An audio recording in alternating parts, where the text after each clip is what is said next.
ఎవరి ఘోరమే public representative మేము Mahabubnagar district ముఖ్యమంత్రి సిగ్గు చేయటం. ముఖ్యమంత్రి జిల్లా ఇది.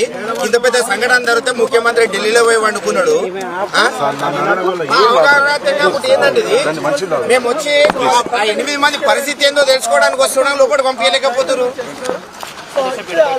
అసలు ఏం చర్య తీసుకుంటారు, వాళ్ళని కాపాడడానికి అసలు ఏం తీసుకుంటారు అనేది ఈ రోజు వరకు వాళ్ళకి అవగాహన రాహిత్యం.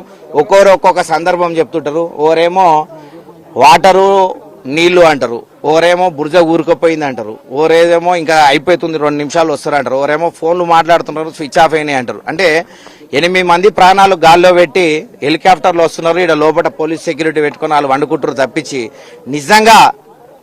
నిజంగా మీ తప్పిదం ఏం లేకుంటే ఇక్కడికి వచ్చిన వాళ్లకు ఎక్స్ప్లెయిన్ చేసి, లేదు మా హరీష్ రావు గారు ఉన్నారు, ప్రాజెక్ట్ మినిస్టర్ గా పనిచేసిన ఉండే మంచి అనుభవం ఉన్నది, అట్లాంటి వాళ్ళ అనుభవం తీసుకోండి. ప్రపంచంలో ఎక్కడున్న వాళ్ళ అనుభవం ఎందుకు, మన తెలంగాణలో కూడా అనుభవజ్ఞులు ఉన్నారు. హరీష్ రావు లాంటి వాళ్ళు చాలా మంది ఉన్నారు. మంచి మంచి ఎక్స్పీరియన్స్ ఉన్న ఇంజనీర్లు ఉన్నారు, ప్రాజెక్టులు కట్టిన వాళ్ళు ఉన్నారు. అదే టీఆర్ఎస్ గవర్నమెంట్ లా 11 కిలోమీటర్ల టెన్నెల్ తవ్వారు.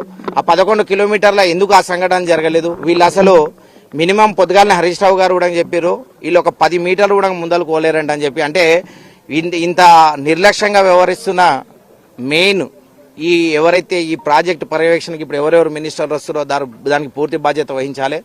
ఎందుకంటే ముఖ్యమంత్రి గారు ఇప్పటి వరకు ఒక్కరోజు కూడా రాలేరు, దీనిపైన సందర్భం లేదు.